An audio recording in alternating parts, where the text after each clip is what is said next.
Come to the stream. We'll rank Die Hard. We'll have a few laughs. Whatever. What's up, everybody? Welcome to You Rankin with me. I am your host, Chadwick Webb, and I never get it right. Yep, over there is my co-host, James Hancock. And then we, as always, or most of the time, we have my wife, Carrie Webb here. How's it going, guys? Going pretty good. Glad to be here. This is a great series to be ranking, so it's gonna be a good night. Yeah. Yeah, and we're ranking the Die Hard series. Is the first movie and maybe also the second movie a Christmas movie or not? I don't know. We'll probably get into it. I think so. James doesn't really. I think Carrie thinks so. So we'll go ahead and get into that discussion soon, I'm sure. But how this works is we're going to rank all 5 Die Hard films. Each of us has prepared our own individual ranking, and we're going to go through our lists from 5 to 1. Honestly, if it's 5 movies, I can't remember precedent, but I don't really know if we really need a wait for it for 5 I don't movies. think we do. It's only 5. So let's just, and also I would be kind of surprised if we didn't have similar rankings. I think so. Like, yeah. Mostly we're all probably going to have like the same one at 1, the same one at 5. And then like maybe a little bit of a jumble in the middle. But that being said, this is one of those franchises where, I think there's mostly clear stuff. Although I say that, and then we did that with Scream, and James decided to put Scream 3 at number 1. And then we also were doing the same thing in Halloween, and Hunter decided to put Halloween H2O number 1. So you can never predict these things, to be completely honest. But with that being said, I think we should go ahead and get started with the yippee-ki-yay motherfucker, and let's do this. All right, so we're going to go ahead and start going around the table here with our number 5s. And my number 5 is, not much surprise, is A Good Day to Die Hard. It's never really a good day to watch that movie, though. That is also my number 5, A Good Day to Die Hard. Yeah, my number 5 is also A Good Day to Die Hard. All right, so we can unanimously talk about A Good Day to Die Hard as the worst Die Hard movie. I'll go ahead and start real quick. This movie is, to me, it feels like barely a movie in a lot of ways. It just feels like it wants to be so many other like bland action movies that you've seen. Like it hits like all of the beats of think like a generic action movie, whereas like it's almost feels like, I don't think this happened, but it almost feels like they took just a generic script for one and said, hey, let's make this into a Die Hard movie, because it doesn't really feel like Die Hard at all for any reason whatsoever, except for the fact that John McClane is in the movie. You have this plot with his son in Russia. He goes there to, try and protect his son or save his son. And then they have, they get to bond a little bit.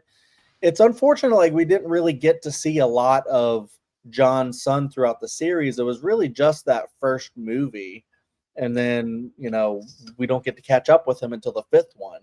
And so to see him not really non-existent and then show up in this, like we don't really care that much about his son. And also it's, he's played by Jai Courtney, who's not a very liked actor. I don't feel like the acting's particularly good in this. It also just feels like at this point, they've taken John McClane and they've made him into some sort of like crazy superhero who can do all this stuff, and he goes to other countries and just doesn't care about breaking the laws there and stuff, and like he's a cop. Like, why is he going to another country and just throwing away all the rules? There's like one part where he does something in traffic, and a guy in the Russia gets out and starts yelling at him in Russian, I guess, and John like hits him and goes, you think I understand what you're saying? It's like, well, yeah, John, you're in Russia. Of course. He thinks that you might speak Russian. Anyways, it just feels kind of like, it kind of feels a little bit like, Rush Hour 3 in a way. And that, it doesn't care if it's like offending the culture, like Taken. It doesn't feel like it's like, trying to be respectful of like the culture that it's in either. And then also like, yeah, the, villains don't really matter that much. The, plot is just kind of basic. And I don't really care when they try to have like little moments of the father and son connecting. I just don't really get anything out of it. And I don't think that they tried to do that like throughout the whole movie. I think they just tried to like jump into this, like, hit the ground running. It just doesn't really feel like they're trying to like build like a story that, anybody really wants to watch. And I just, once you get like this far removed from what Die Hard, the original Die Hard actually was, it's just not a good movie. And I don't really like this one at all, which is really sad because it was the last Bruce Willis Die Hard movie. And, I know, Bruce Willis isn't acting anymore. He has, sort of illness and stuff. So, I hope everything, goes well with that and with him going forward. But like, this was the last one that we'll ever get with Bruce Willis in it. And, unfortunately, it didn't end on a very high note. And, but I guess fortunately, you can look at it as, well, 5 is how you know that it was time for the franchise to end. So we'll see what the other movies have in store in our rankings. But I would say personally that there's a pretty big gap between the 4 movies and the 5th movie. Yeah, I would agree with that. Like, you kind of hit a lot of things on the head about that movie, like that I found when watching it. It's just not my favorite by any means, and it's one of those movies that's a pretty good example, if I recall from the trailer correctly, where the trailer kind of spoiled the whole movie. Because I remember seeing it in the theaters when it came out and seeing all the previews for it. I was like, well, that was the whole movie in the trailers alone. So there wasn't really much else to the movie that I feel like I remember seeing from like when I just seen the trailers for the first time anyway. So there just wasn't that much else extra in here. And yeah, Chad, I'm going to piggyback what you said about that, him yelling at that guy who's yelling at him in Russian. Like, yeah, dude, you're in another country. They're not going to speak your language, and yeah, you're not going to understand what they're saying to you. Like, that's not. They tried to like you said, rush hour. Like, do you understand the words coming out of my mouth? Like, didn't do the same thing this time. So it didn't feel like a very good movie necessarily. And it's like you said, top 4 are going to be better than this one for sure. Yeah, I mean, I agree with what you guys have said. This is like the quality of this movie is pretty bad. I don't know if I assume this was actually released in theaters, but I would believe you if you told me it was like a direct to video or something. It didn't last long in a theater. I saw it in the theater. I saw it, yeah. I think, did we see it together, James? I can't recall. I don't know if we did. We might have. I don't know. I think we probably did, but sounds like something we would have done. But oh yeah, sure.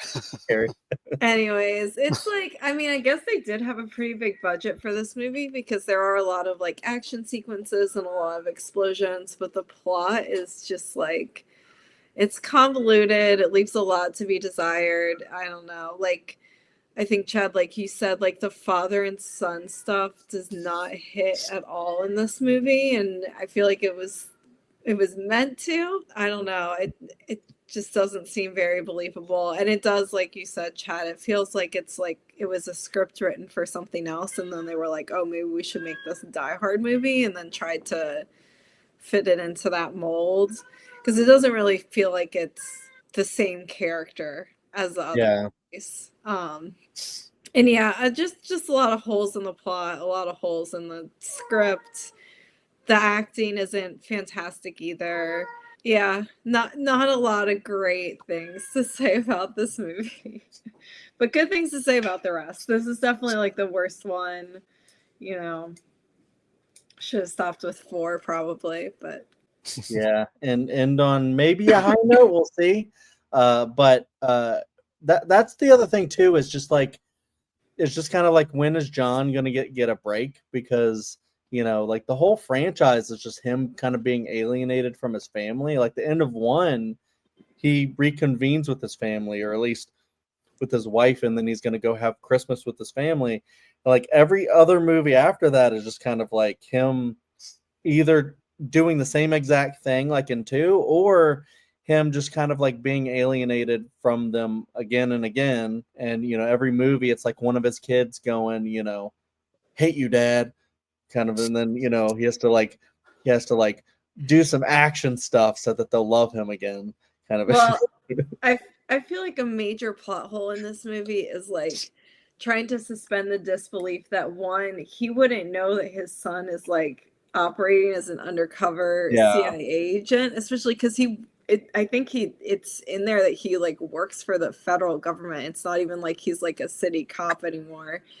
And like that the federal government would let him get on a plane to Russia without being like, oh wait, maybe we should like tell him that his son actually like you really have to like I don't know. And like they make it sound like, oh, we thought you just like got into drugs in Russia. Like, I don't know. Like use your brain a little bit, or someone use the brain a little bit. Fair. James, any weird gun statistics from 5? All legit? No, no, but I don't think there's anything weird about that specifically. But there's a few me things about some of the other ones I'm going to get into for sure. Oh, So, nice. yeah. Okay. I've got a few things ready though. I got a few things. I Got don't know about visual this movie aids though. ready. Yeah, I got a few things ready though. I'll show you here on this paintball gun. Anyways, moving on. All right, we'll go through our 4s. My number 4 is, which actually surprised me going through the rewatch, Die Hard 2. I had Live Free or Die Hard at number 4. I also have Live Free or Die Hard at number 4. Very interesting. Okay, all right. We should talk about Live Free or Die Hard. Okay, so James, start with this one. All right, so Live Free or Die Hard is overall a pretty cool movie. I do like the setting. I do overall like the story, and the plot is like good enough to carry the overall like Die Hard kind of formula. I mean, Don McClane is cool. I like Justin Long's character plays a pretty good role.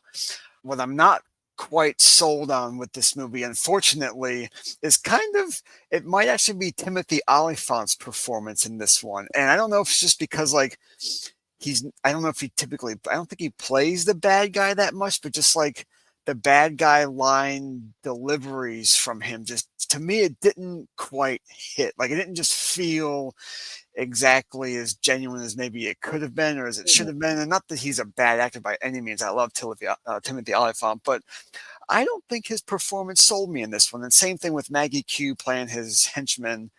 Like either they don't make good bad guys or it just wasn't quite there. It could be because it's only a PG-13 movie, so some of the insults and the scenarios and the back and forth are going to be a little bit watered down. I think it was kind of pointless to obscure yippee-ki-yay motherfucker with the gunshot to his shoulder. It's a PG-13 movie.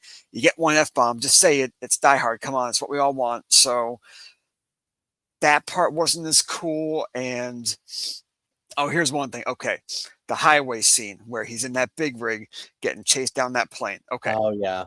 Yeah. Okay. For Hollywood perspective, it looks great. Yeah. Fighter aircraft has the F-35's got that movable engine turbine. It can hover in place. It can, 0-point turn, spin around and shoot guns at trucks all day. But I mean, come on.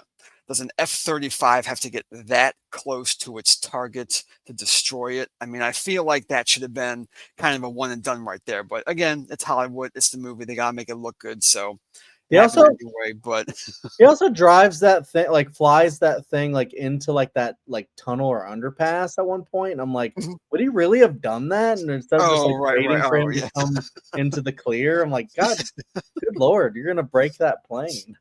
Yeah, so kind of a little bit off looking there. I mean, I think a fighter craft didn't cost that much money. Doesn't need to get quite that close to its target. But again, for the movie, it's got to look good. So fair enough. But overall, it's good. I like Justin Long. I'm going to goof on this name. It's not Kevin Smith, is it? It is Kevin Smith. Yeah. Yes, it is. Okay. All right. his character was kind of cool too. I like the whole "it's my command center," like yeah, my command center, and they're kind of like laughing at like he's making fun of him, like that It's a part. command It's a center. command, yeah. Or when they're having that conversation with Timothy Olyphant's character, and he kind of covers the mic, but he's like, "Hey guys, can we go find out where?" He's like, "It doesn't turn the sound off like that." Like I get that kind of stuff is cool, but overall, it didn't quite hit as much as the first three did. So I put this one at number 4 overall. Definitely not bad, but I like the other ones a bit more. Yeah, definitely. I agree with that sentiment a lot. Like this is a pretty decent movie. It's fun. There's a lot of cool action sequences. Like the plot is decent. Overall, it's a fun watch. Yeah, I don't think it really holds up to the first three quite as well. Like, I don't know, I guess something is lost there. Like, I don't know what it is. Like maybe just plot wise or like I don't know. It's a good one. It's pretty fun and yeah, I feel like the villain's motivation is a little wonky because they set up this whole thing where like, oh, he used to work for the government and then we didn't take his warnings about how vulnerable the system is seriously. But like now he's just completely just murdering people. Like he doesn't care about anyone. He's like, oh, I'm gonna like kill John McClane's daughter for no reason other than to kill John McClane now. Like it doesn't make a ton of sense really, but and some of the like dialogue in this movie for it being the most recent movie, I feel like it had some of the cringiest dialogue and insults. Like every time John McClane talks about Maggie Q's character, it's either something sexist or something racist, kind of. And so That's also true. Yeah. yeah, that was definitely I was a little like, oh, okay. Like I feel like the dialogue in the 80s and 90s movies holds up a little better than this, but those are just like my kind of more minor things. Overall, it is a good movie. It's fun, really action packed. I think it's very tense, and it does feel like a Die Hard movie. Yeah, some of the criticisms I don't necessarily disagree with. I don't think it makes like little sense. I do think it makes like sense, but I think it's one of those things where like you think about like kind of like the overall plot and how they get the villain to be doing this. Is it like a little bit far fetched? I don't know. Maybe, I could maybe see someone doing something like he did. I don't know if it would be exactly the same way that how it happens in the movie, but as a movie, I feel like that's pretty fine because it's like a big exaggerated action plot that I feel like other movies get away with. So I don't really get what do you call it, like bogged down in that too much. But I've always liked this one. And I know like the big criticism is that it's a PG-13 movie, but honestly, I think for a PG-13 movie, it does go pretty hard. I mean, it's not as bloody and and stuff as the other movies maybe, but it does have just nonstop action throughout. I like especially when we're like right into the 2000s, how this becomes like a big like plot around technology, and I think that was like a really big thing around then, and I mean even still today, but I feel like they used it really well as far as a big like national plot where it's one of those where on one hand I'm like Die Hard started as like a smaller movie as far as like being taken place in like one building, but I think like when you get to the fourth one you can start branching out because 3 was like a whole city and 4 is like the nation kind of a deal, and now it's becoming bigger. He's not like I mean he is just a cop, but he's also like now being asked to do bigger things. And I mean it was just he was supposed to like be an escort for this guy, and then he starts getting roped into the whole thing. But I feel like that's something that John McClane would do. So this as opposed to 5, this definitely feels more like a John McClane story, like realistic. I love what they do with, like his relationship with, Mary Elizabeth Winstead. I mean, at first I'm kind of like, really does his daughter's just going to dislike him now? Kind of a deal. But, you can kind of see like how they build like his personality. Like he's not always the, easiest person to get along with. Even in the first one with Holly, it's like, only John can drive someone this crazy kind of a deal. So you can kind of see that. And then I love how, at the end they pull like the, the whole thing is my name's McLean, kind of a deal. And stuff. I always really liked this one, but I feel like, this time I just like liked it a lot more. I don't know why. I guess I was just like really getting into like Justin Long's performance. I thought he was a really good sidekick. I feel like, the, two didn't really have a sidekick. No one's going to top Al Powell, but, then you have a really good one with Sam Jackson. But then I think Justin Long really does hold his own. I love, like the sequence with Kevin Smith, I think is really fun. I don't know. Like, oh, and then, talking about the villains, like I get where you guys are coming from, but I really like Timothy Oliphant. And I always kind of feel like in this movie that he's really kind of, hamming it up. I don't mind that. I don't know. I guess I just kind of read it a little bit differently. Like there's certain times, like especially when he's like confronting Mary Elizabeth Winstead, and he's like, yep, that's John's daughter, kind of a deal.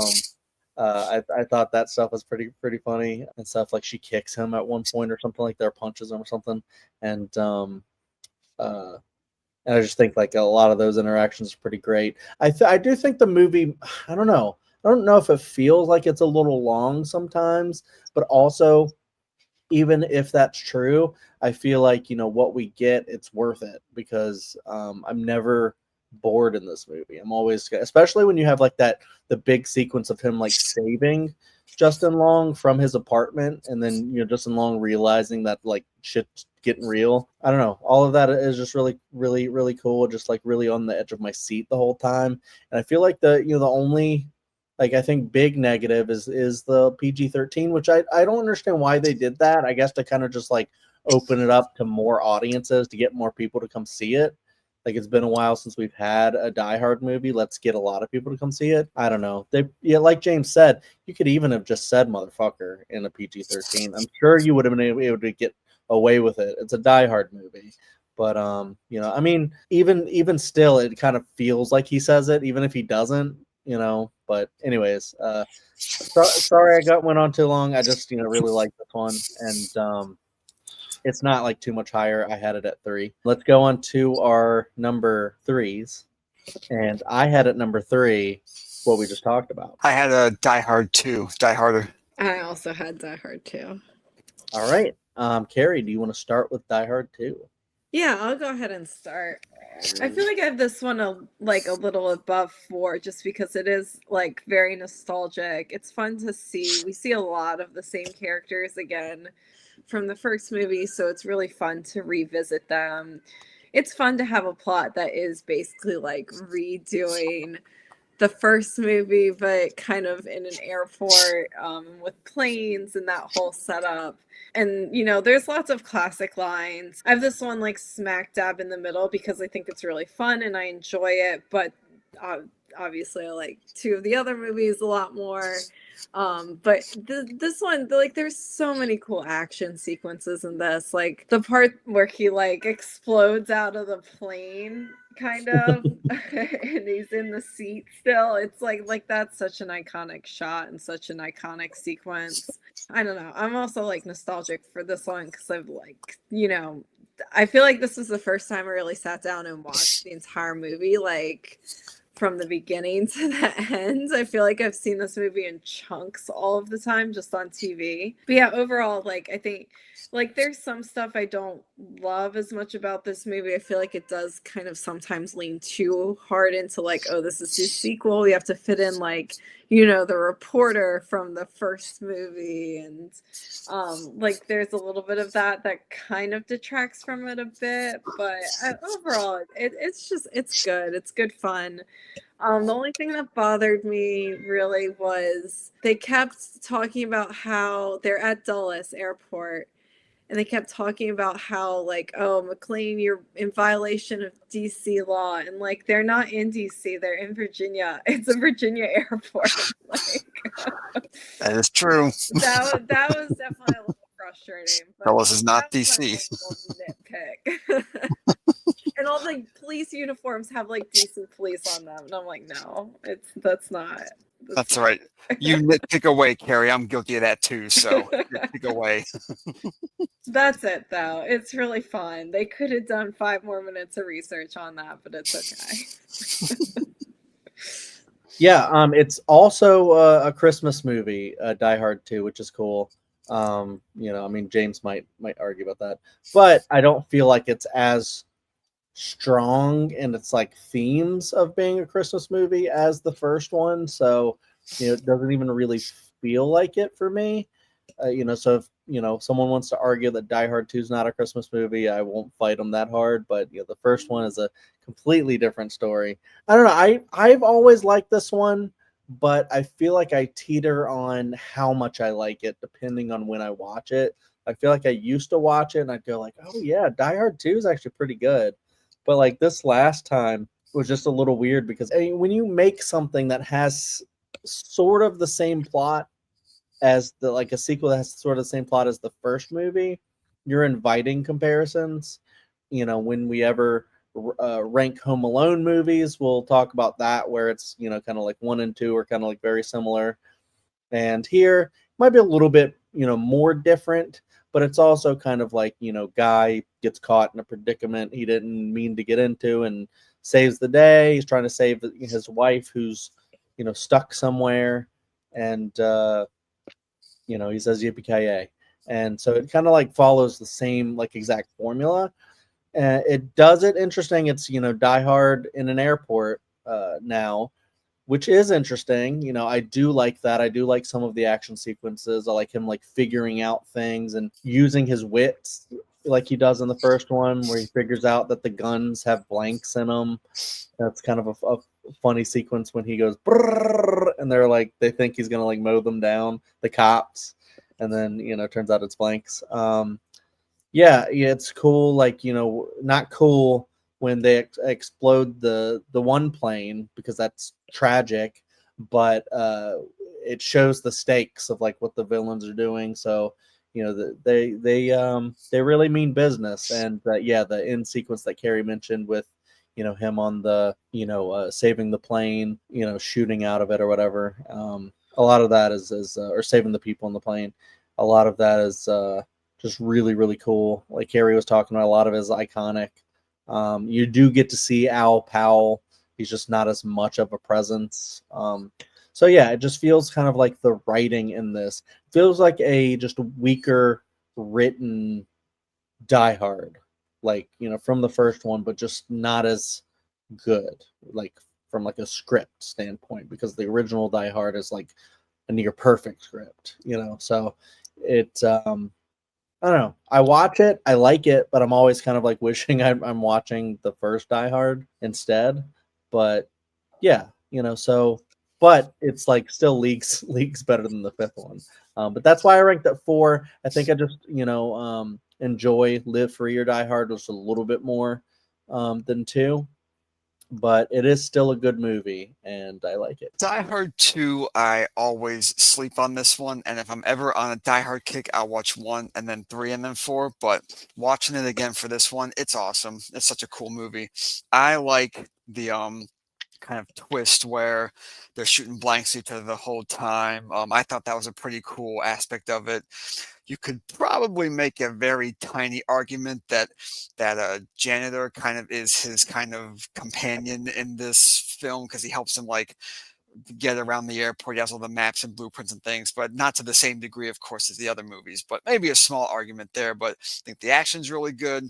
I like the dialogue a lot. I will call out the scene you just talked about, Chad, where he shows the cops that they're blank bullets. I don't think you would be standing after pointing a loaded gun at a police officer and pulling the trigger a whole bunch. Even if they're blanks, I feel like he would not be having a very good day. or not a tomorrow at all if you were to do that in a room full of cops. So again, it's Hollywood. It's for the wow factor. So cool enough, but I feel like that wouldn't go over well in actuality. But again, Hollywood, whatever. Hey, he's a cop, so he gets away with it, right? Do whatever you want. But overall, I like the concept. I like the plot. The story is cool. The acting is really cool. I'll definitely call out William Sadler for playing a really, really good bad guy, the kind of leader of the troops in the airport himself. He's a really cool actor, and he definitely sold the role as a bad guy in this one. So that really helps the movie. Also, it's definitely a great movie, and I like it. But I think I like two others a bit more. That's all. I think they like build a little bit of like trust with him. I mean, yeah, they're not gonna let him just like try to like act like he's gonna mow down people. But I remember like in the beginning, like they're like, where's your badge? It's like on halfway on its way to New York or whatever, or California or wherever it's going. So I think now we're gonna go on to our twos, which I think we probably already all know what's going on here. But my two is Die Hard with a Vengeance. My two is also Die Hard with a Vengeance. My two is also Die Hard with a Vengeance. Of course, let's talk about it. All right, so Die Hard with a Vengeance is a really good movie. Like you have the first movie, you have the second movie. They're kind of the same. They're kind of very similar. There's a little bit of differences here and there, but the third one, I feel like they do, change up the formula quite a bit, and it's actually really exciting how they, like I said, put it into a whole city rather than just a more confined kind of area. So, and they really use it where, there's like a whole wild goose chase going on of trying to find this phone that the killer, I say killer, but the terrorist or thief, whatever, is about to call, and they got to go find that phone. They got to go do this puzzle. They got to go figure out this, figure out that. The school is threatened, so now you got to go see if that's a real thing and try to find that. And I think it just like kind of the game aspect of it kind of makes it really exciting. Plus, you also have the idea that bringing in Samuel L. Jackson. I think if you ever have like a thought about who can I bring into this movie to make it more interesting and more exciting, you bring in Sam Jackson, you're gonna have a good time probably, and you do. I think Zeus is such a great addition to the franchise, and just like when Bruce Willis has to wear that really racist sign that comes out, and he's like, "Are you trying to get killed right now?" kind of a deal, and I feel like their relationship begins on such a like kind of tense place, and then it's always kind of like back and forth antagonistic in a way where it's like they don't necessarily like each other, but they work well together, especially when they're trying to like solve puzzles under pressure. They're kind of like yelling at each other a little bit, like on the phone trying to figure out the numbers and stuff like that. It's like, I'm good at this. I'm good at this kind of thing. And they kind of like help each other. So I just love their dynamic. I think they had really great chemistry in that movie.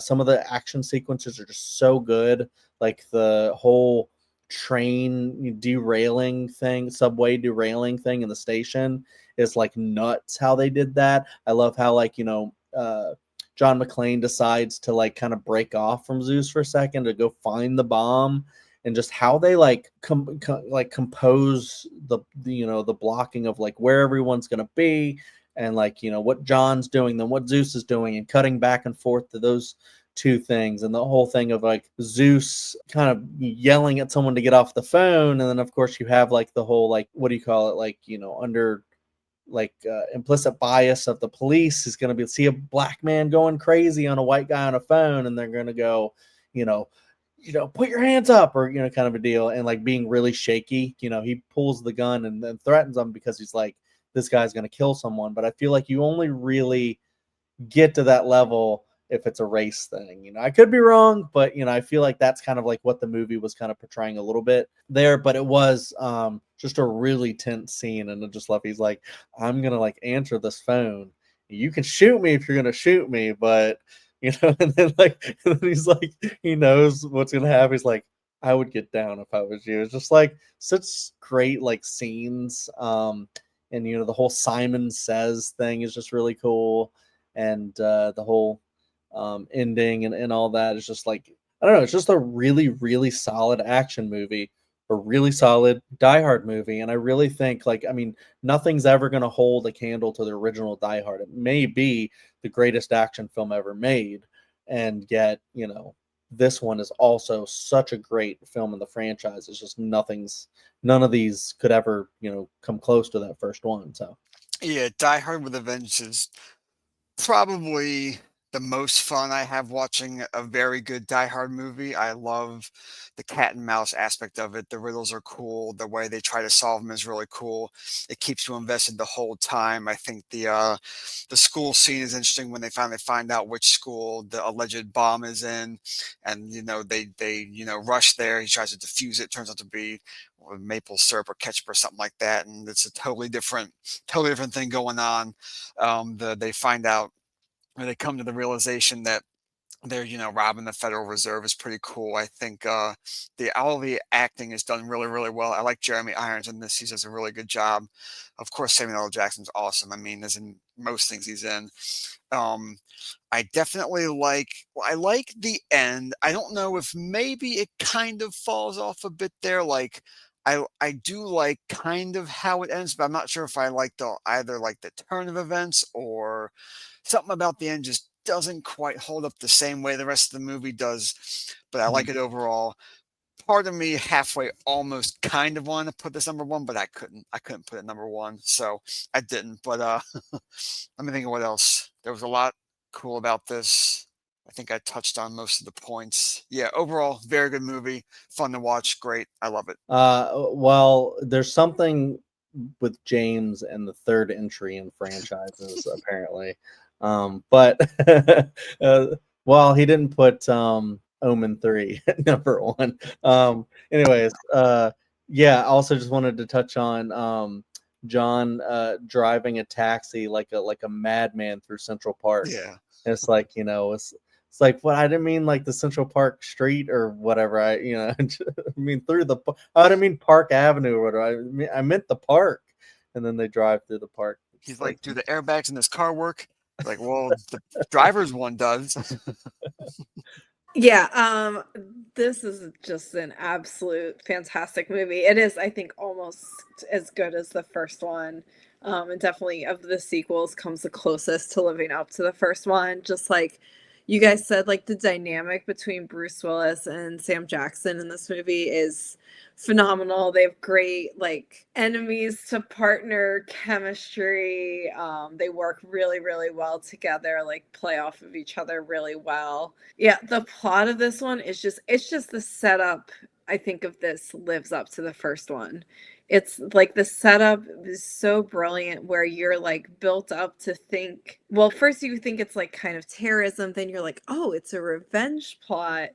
And then it's like, oh no, it's just a straight like they're thieves. They're just trying to steal. It's kind of like the first one. It turns out they're just thieves and they're trying to steal. But like the way they set it up is just so brilliant. I love the part where like the kids are stealing things on their bikes and are like, "Oh, there's no cops anywhere. You could steal, you know, whatever." And that's when John McClane is like, "Oh shit. Like this is just a robbery maybe or something else is going on here. Like all the police are distracted." And yeah, the riddles are fun. Like the situations they have to go through are really fun. I do agree with James. Like the ending is kind of where it falls off just a little for me. Like I guess kind of where you stop having as much of the dynamic between Bruce Willis and Sam Jackson, and like there's not any more of these riddles. It's, I guess, just more like trying to catch the villains and everything, but it doesn't really hurt it that much. Like this is just overall like I just is such a pleasure to watch. It's so fun. Yeah, totally. All right, so we'll do it just because my number one is Die Hard. Die Hard. Die Okay, Hard. I guess we'll have to start at the very top with the whole debate around the season and why we recorded it at the season is Die Hard a Christmas movie? And I would say just kind of like how Argyle would say, man, this is a Christmas movie.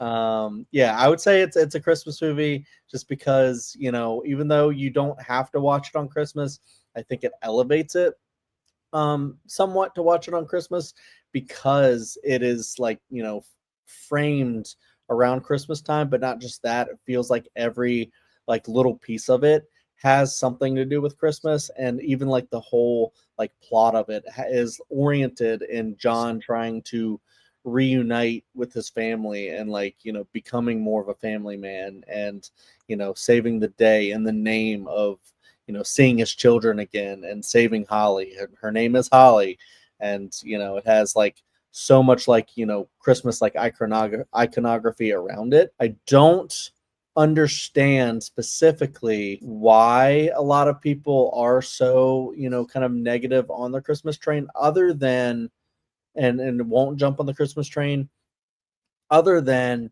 maybe the idea of such a like hard R action movie just doesn't vibe with how like someone else feels Christmas feels like, because it's like all cheery and stuff like that, and so it's kind of like, I guess the juxtaposition of the two things just doesn't blend. Yeah, so I feel like watching this one again, I understand why people will definitely say like, "Oh, it's a Christmas movie for sure." I don't know if I still agree with that, but I don't think I'm as like staunchly opposed to it anymore. I think there's just enough like Christmas bits here and there to give it the overall like Christmas aesthetic and feel, but then like why are we having gunfights on rooftops and helicopters flying by and we're shooting up cop cars in the parking lot? Why are we shooting rockets at cop cars? Like it's just it it's a good Christmas atmosphere. It's just not like what you would expect from a Christmas style movie. But I think watching it again this time, like I would probably lean more to like the side of maybe it is a Christmas movie. Again, oddly, I guess I really only watched it around this time of year, which might be a dead giveaway too. But I see that side of the argument more, but I think there's too much integral plot parts to make it not exactly a Christmas movie at the same time. So I do like, and I pay attention more to like the soundtrack and the score. They do obviously mix up like classic Christmas songs and music just more ominously in this movie. And that kind of draws you into the whole like Christmas atmosphere too. So I get it. I don't know if I'm like with that crowd yet, but I get it more after kind of really like paying attention to it this time. So I'll say Yeah, I it's can not, see that. but there's a lot of Christmas bits to give it that feel anyway. Yeah, I do think it's cool that like, since it does kind of like sit in the middle almost on, you can vibe with it totally as a Christmas movie and watch it around here. And like it, in some ways it might be the ultimate Christmas movie.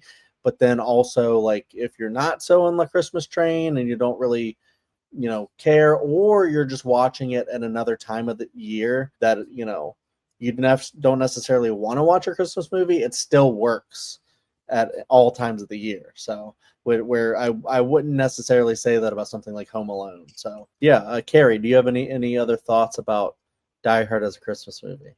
It's a Christmas movie. Cool. All right. So we'll move on to talking about the actual movie, and we'll start with James. All right. I mean, this one, it's fantastic, start to finish. I mean, every bit of it. I mean, it's the first one in the series, so what you see is what you get, but you get to see so much and you get a whole lot with this. I mean, the setup is great, the plot's great, it's, believable enough, it's grounded, it's centered, it makes enough sense. The acting is just so good across everyone in this movie. I think the pacing overall is pretty good. I tried to pay closer attention this time to the like walkie-talkie conversations because apparently he can hear them the whole time because they're on the same like radio channels. I think at least. So I think the dialogue holds up between like what Don McClane and Al Powell are saying to each other versus what Hans can allegedly hear or not hear from them. So I think that really helps it. I think that kind of adds to the overall like quality of the movie. I love the part where he's like, shoot the glass. Like that part's awesome. I think that's great. Chad, I love your jacket, by the way. Your sweater is awesome. Now I have a machine gun. Yeah, that part's so great. I like when you were saying before we started this, Chad, but like when she's like, only John can make a man that mad. Like he's definitely still alive. Like I like Alan Rickman is so good in this. Pretty much every line he delivers is good.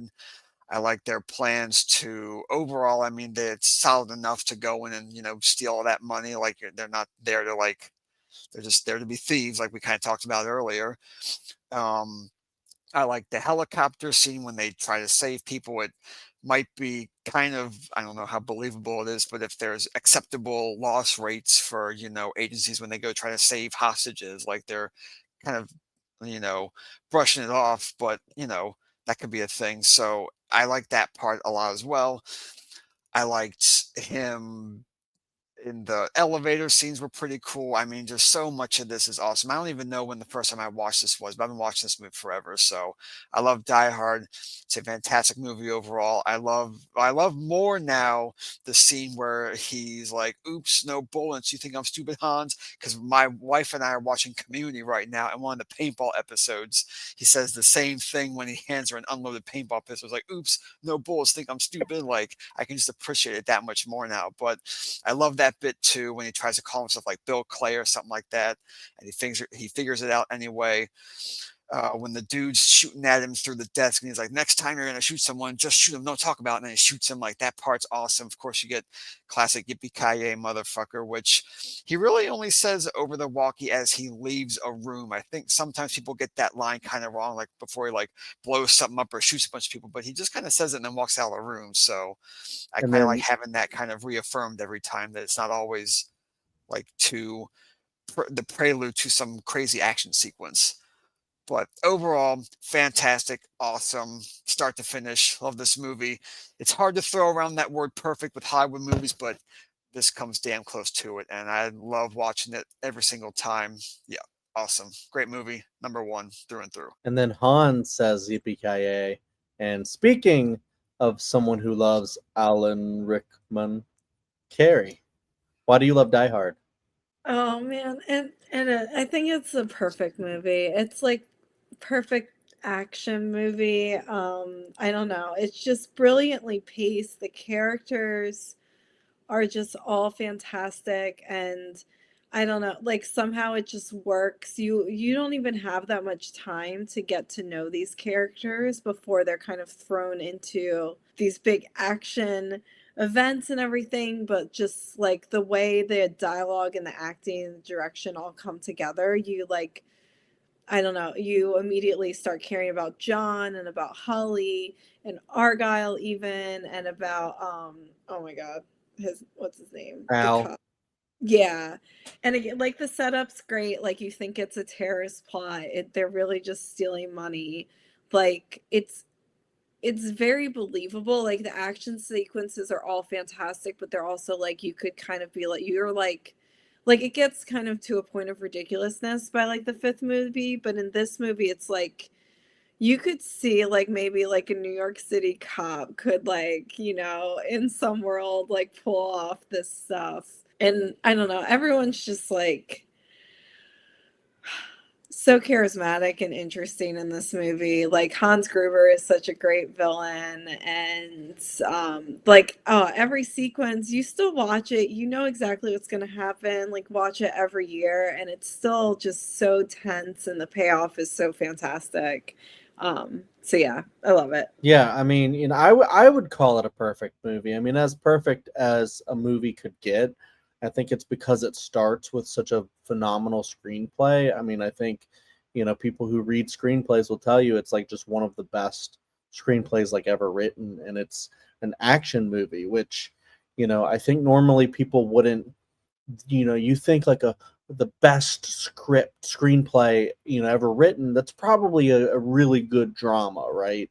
A really good best picture winning drama is like the best thing. But this is just such a tight movie. I kind of think about it as like, Halloween is to horror, that Die Hard is to action. It's like, you can maybe kind of, write it off as like, just an action movie. But then if you watch it, you'll see like, it's actually just so tight. Like you guys said, like the pacing is just really perfect. All of the characters get some sort of moment or arc. Even Al, gets the whole arc, where he tells the story about how he shot the kid, and then that's why he's like so nervous in the field, and he's just kind of like a beat cop now, just going around eating his Twinkies, yellow dye number 5, all that. And then he kind of saves the day at the end. You would think it's John, but then John saves the day, but then he's in trouble, and Al comes through. You love all the conversations between them on the phone that gets really deep and stuff, and just how Al goes and like defends him all the time. Like when he's like, no, sir, you couldn't drag me away, and just speaking about like all the lines that are just so good in this movie.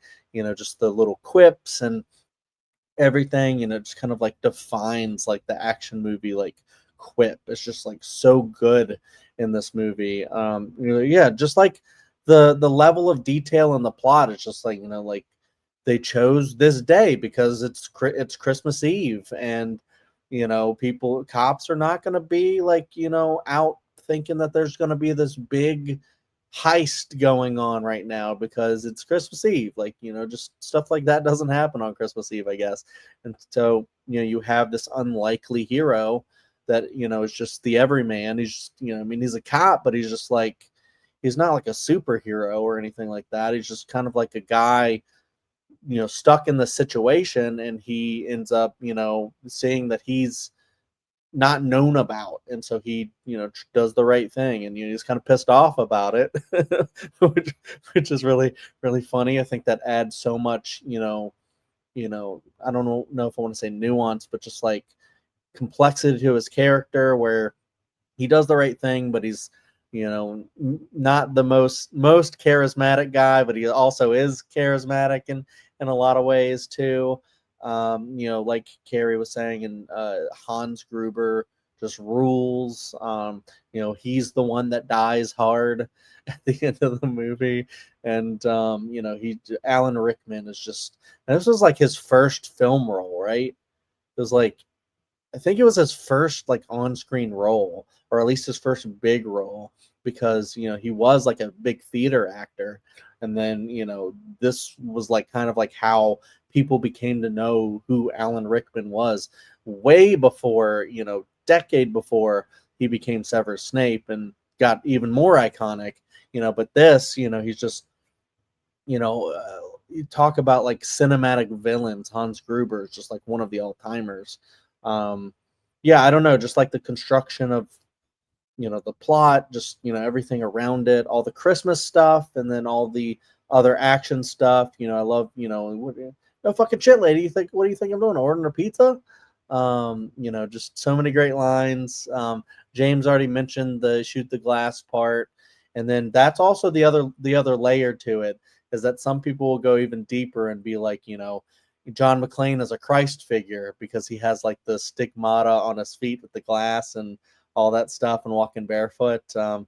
James is like, I don't know if I'm going that far, but I have heard those arguments before.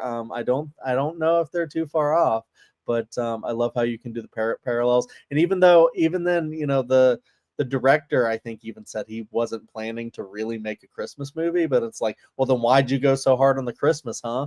But anyways, yeah, I don't know. I just feel like, every little part, there's something to talk about, like the two Johnsons, no relation.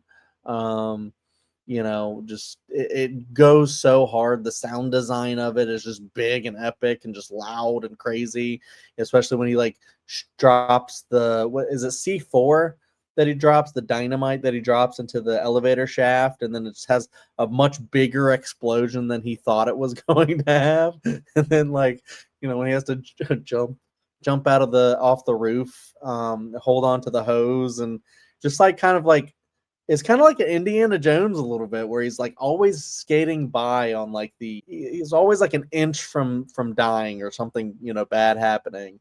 And then even Holly has a lot of great moments too. Like, she's not just like a damsel in distress. I feel like, even though she's caught up in that situation, she gets her own, she's like really smart and stuff. So I feel like that aids it. She gets to punch that reporter. That's an epic moment. And then you have the papers that come down like snow at the end, with the is it Let It Snow at the end? I think that's what it was, but maybe it's not. But yeah, it's really just a perfect movie, just a great action movie. We watch it every single year, and it's the reason we wanted to do this ranking anyways, because around this time we love to watch Die Hard. And trying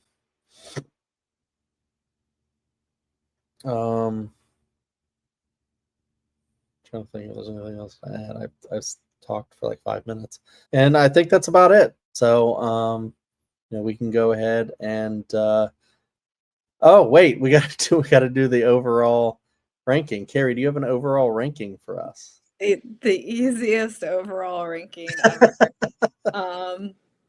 Okay, so at number 5, A Good Day to Die Hard. At number 4, Live Free or Die Hard. At number 3, Die Hard 2. At number 2, Die Hard with a Vengeance. And at number 1, Die Hard. Wait, did you guys had the same ranking? Yes, Yeah. I got the ranking right Okay. this time. It's the correct ranking, but yeah. I only flipped 2. I flipped it too, disagree. yeah. I disagree. I think mine is the correct ranking. But that's fine. When you have only 3 people, it's easy to get overruled. But that being said, yeah, this was great, guys. Thank you so much for ranking Die Hard with me, and thank you guys for watching. Go back through and watch a lot of our other episodes. We have so many different franchises and directors that we've done. We have a lot more that we want to do. We have things that we're preparing for right now, and so many others that like we've teased the idea to each other about, like, let's maybe do this and that. And we have like some really big ones that we want to prepare for. But when we do like a really big one with like lots of movies, kind of like when we did that Disney animated ranking, that was like so many movies. It took us like 6 hours to record or something like that. Like 5 something hours, yeah. Yeah, that was pretty epic, and I want to do some more that's like that, but it just takes a little bit of time. But we're gonna try and especially in 2026, start recording more and dropping more of these more frequently, because we have so much fun doing this. Yeah, thank you guys for watching. Go watch more.